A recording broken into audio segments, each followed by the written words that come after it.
Dhanik Bharat Educational Institutions, Inter, IIT, JEE, NEET, admission opened. సంకల్పం ఉంటే వయసు అడ్డంకి కాదని, చదువుకు వయసుతో సంబంధం లేదని మాజీ మావోయిస్టు కీలక నేత తిపిరి తిరుపతి అలియాస్ దేవ్జీ మరోసారి నిరూపించారు. ఇక దేవ్జీ తాను అడవుల బాట పట్టారు ఇంటర్మీడియట్ సమయంలో. ఆ తర్వాత తాను మావోయిస్ట్ గా మారిపోయి మావోయిస్ట్ లో జాతీయ నాయకుడిగా తాను ఎదిగాడు. ఇక రీసెంట్ గా ఆపరేషన్ కగార్ జరగటం జరిగింది. దాంట్లో ఆపరేషన్ కగారులో భాగంగా దేవ్జీ లొంగిపోయారు. దేవ్జీ లొంగిపోయిన తరువాత తాను రాజకీయాల్లోకి వస్తారు, ఇలా పలు రకాలుగా అనుకున్నారు. కానీ దేవ్జీ తాను ప్రజాసేవ చేయాలని ఎన్నుకున్నారు. తాను న్యాయపరంగా ప్రజలకు సలహాలు ఇస్తూ ముందుకు వెళ్ళాలి. ఇంకా మిగిలినటువంటి జీవితంలో ఇప్పుడు తన వయసు 62 సంవత్సరాలు.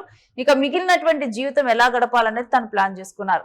62 సంవత్సరాలు ఉన్నటువంటి మనం ఎవరైనా కానీ వ్యక్తులను చూస్తే, ఒకవేళ వాళ్ళకి జీవితంలో ఏమైనా కళలు ఉన్నా కానీ వాళ్ళు ఏమంటారు, నా వయసు అయిపోయింది, ఇంకేముందిలే జీవితం అని అనుకుంటారు. 62 సంవత్సరాలు ఇప్పుడు లాయర్ కోర్సు మొదలు పెట్టినా కానీ ఒక 5 సంవత్సరాలు ఈ కోర్సు టైం పడుతుంది. అంటే 67 ఏళ్ళు వస్తాయి. ఆ తర్వాత కూడా తాను ప్రజలకు సేవ చేయాలని ఆలోచించారు. అంటే ఎవరైనా కానీ ఒక 2 సంవత్సరాలు 3 సంవత్సరాలు లేకపోతే ఒకదానికి ఒక సంవత్సరం కేటాయిస్తే మిగిలినటువంటి సంవత్సరాల గురించి పెద్ద ఆలోచించరు. కానీ ఇక్కడ చూస్తే 5 ఏళ్ళు చదవాలి. అయినప్పటికీ కూడా దేవ్జీ మాత్రం వెనకాడలేదు. తను ఇంటర్మీడియట్ కంప్లీట్ చేయడానికి ముందుగా మొన్న ఇంటర్ బోర్డ్ పరీక్షలకు హాజరయ్యారు. దాంట్లో తాను ఉత్తీర్ణత సాధించారు. ఇక ఆ తర్వాత వెంటనే లా సెట్ రాయటం జరిగింది. ఇప్పుడు లా సెట్ ఫలితాల్లో కూడా తాను ఉత్తీర్ణత సాధించారు. అయితే ఇక్కడ కేవలం అంటే నార్మల్ గా మనం చూస్తే పెద్ద పెద్ద కోచింగ్ సెంటర్లకు వెళ్ళిపోయి, ఇప్పుడు ఆయన ఇంటర్మీడియట్ అప్పుడు సిలబస్ వేరు, ఇప్పుడు సిలబస్ వేరు. లా సెట్ లో కూడా మనం చూసుకుంటే గనక చాలా కూడా మనం గుర్తుంచుకొని రాయాలి. అనేక అంశాలను కూడా మనం క్షుణ్ణంగా పరిశీలించి ఉండాలి. కొన్ని కోర్సులు చదివి లేకపోతే కొన్ని సెంటర్స్ కి వెళ్ళి ప్రిపేర్ అవుతూ ఉంటారు విద్యార్థులు. ఇవన్నీ కూడా తెలిసిందే. కానీ తాను ఇలా మావోయిస్టుల నుంచి తాను బయటికి రావటం, జనజీవన స్రవంతిలో కలిసిపోయారు. కొన్ని నెలల వ్యవధిలోనే వెంటనే ఎగ్జామ్స్ వచ్చాయి. తాను మరి ఎప్పుడు ప్రిపేర్ అయ్యారు ఏమో, ఇవన్నీ కూడా అంటే తాను ఎప్పుడు కూడా చదువు పట్ల ఆసక్తి మాత్రం తనకి తగ్గలేదు. తను మావోయిస్ట్ గా ఉన్నప్పుడు కూడా పుస్తకాల విషయంలో మాత్రం తను ఎప్పుడు కూడా చదువుతూనే ఉన్నారన్నటువంటి అంశం మాత్రం మనకి క్లియర్ గా అర్థమవుతుంది. అంటే సామాజిక థింగ్స్ ని బట్టి కూడా, అంటే సామాజికంగా ఉన్నటువంటి ప్రస్తుత పరిస్థితుల మీద ఒక అవగాహన కానీ నాలెడ్జ్ విషయంలో మాత్రం దేవ్జీ ఏ మాత్రం తక్కువ కాదని అర్థమవుతుంది. ఎందుకంటే లా సెట్ ఫలితాల్లో తాను కేవలం ఉత్తీర్ణత కాదు, న్యాయ విద్యా కోర్సు ప్రవేశ పరీక్షలో 349వ ర్యాంక్ సాధించాడు. దీంతో అందరినీ ఆశ్చర్యపరిచారని చెప్పాలి. ఇక చాలా మందికి ఇన్స్పిరేషన్ గా మారారని కూడా చూడాలి. దీంతో ఆయనకు అందరూ ప్రశంసలు అందుకుంటున్నారు.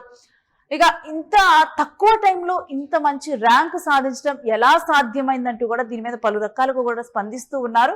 అయితే దేవ్జీ ఒక సమాజ సేవకు తాను ఎంచుకున్నటువంటి దారికి తాను ఎంత కట్టుబడి ఉన్నాడనేది కూడా దీన్ని బట్టి అర్థమవుతుంది. మరొక వైపు చూస్తే తనకు ప్రస్తుతం ఉన్నటువంటి సమాజం మీద, ఇప్పుడు ఉన్నటువంటి చదువు మీద అవగాహన కానీ, అక్కడ ఉన్నటువంటి క్వశ్చన్స్ కి తాను ఆన్సర్ చేయటం కానీ, అంటే ఎంతటి పట్టు ఉంటే ఈ విధంగా కూడా తక్కువ టైంలో ఇంత మంచి ర్యాంకును సంపాదించుకోగలరు.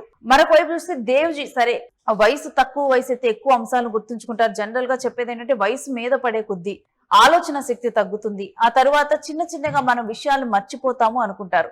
కానీ ఇవేవి కూడా చదువుకు అడ్డు కాదు అని దేవ్జీ నిరూపిస్తూ ఉన్నారు. ఒక న్యాయ విద్యను అభ్యసించి పేదలకు ఉచిత న్యాయ సహాయం అందించాలనే లక్ష్యంతో ఆయన చదువు బాట పెట్టారు. ఆయన సంకల్పానికి నిదర్శనంగా లా సెట్ లో ఉత్తమ ప్రతిభ కనబరిచి ఈ ర్యాంకు సంపాదించారు. దాదాపు 40 ఏళ్ల క్రితం ఇంటర్మీడియట్ లో తాను ఆ కాలేజీని వదిలేసి మావోయిస్టు భావాజాలం పట్ల తాను అట్రాక్ట్ అయ్యి ఆ తర్వాత మావోయిస్ట్ లో కలిసిపోవటం, ఆ సమయంలో తనకు తెలుగు సబ్జెక్టు విషయంలో తను ఉత్తీర్ణత సాధించలేదు. తన 40 ఏళ్ల క్రితం ఇక తెలుగు సబ్జెక్ట్ ను బోర్డు ప్రత్యేక అనుమతితో ఇటీవల పూర్తి చేశాడు. అనంతరం న్యాయ విద్యలో ప్రవేశం కోసం ఇప్పుడు లా సెట్ పరీక్షకు హాజరయ్యారు. దాంట్లో విజయాన్ని సాధించారు. ఒక ఉత్తీర్ణతమైనటువంటి ర్యాంకును అందుకున్నారు. 60 ఏళ్లు దాటినటువంటి వయసులోనూ విద్య పట్ల ఆయన చూపిస్తున్నటువంటి ఆసక్తి, పట్టుదల నేటి తరానికి చాలా స్ఫూర్తిగా నిలుస్తుందనే చెప్పాలి. 5 ఏళ్ల ఇంటిగ్రేటెడ్ లా కోర్స్ ద్వారా న్యాయ విద్యతో పాటు మరో డిగ్రీ కూడా పూర్తయ్యే అవకాశం ఉండటంతో ఈ కోర్సును ఎంచుకున్నట్లుగా ఆయన చెబుతూ ఉన్నారు. 4 దశాబ్దాల పాటు ప్రజా సమస్యల కోసం ఉద్యమ బాటలో నడిచినటువంటి దేవ్జీ ఇప్పుడు న్యాయశాస్త్రం ద్వారా ప్రజలకు సేవ చేయాలని ఆయన సంకల్పిస్తున్నారు. ముఖ్యంగా చెడు వ్యసనాలకు బానిసే చదువును నిర్లక్ష్యం చేస్తున్నటువంటి యువతకు ఆయన జీవితం ఒక సందేశం అనే చెప్పాలి. ఇక లా సెట్ లో 349వ ర్యాంకు సాధించారు దేవ్జీ. ఈయన కుటుంబ సభ్యులు, బంధుమిత్రులు, శ్రేయభిలాషులు ఈయనకు అభినందనలు తెలియజేస్తున్నారు. ఇక తిప్పురు తిరుపతి అలియాస్ దేవ్జీ అజ్ఞాత జీవితాన్ని వీడటము, ఆ తర్వాత జనజీవన స్రవంతిలో తాను కలవటము, అసలు ఆయన ఒకసారి మావోయిస్టు నేతగా ఉన్నప్పుడు ఆయన జీవితం గురించి మాట్లాడుకున్నా కానీ ఆయన ఒక అగ్రశ్రేణి మావోయిస్టు నాయకుడు. తర్వాత ఆయన తెలంగాణ డీజీపీ ఎదుట లొంగిపోయాడు. ఇక తెలంగాణ పోలీసులు ఎదుట లొంగిపోయిన తర్వాత 40 ఏళ్ల నాటి చదువుని ఇప్పుడు తిరిగి ప్రారంభించటం, ఈ విధంగా కూడా తాను ఇన్స్పిరేషన్ గా నిలవటం దేవ్జీ గురించి అయితే ప్రత్యేకంగా మాట్లాడుకుంటున్నారు.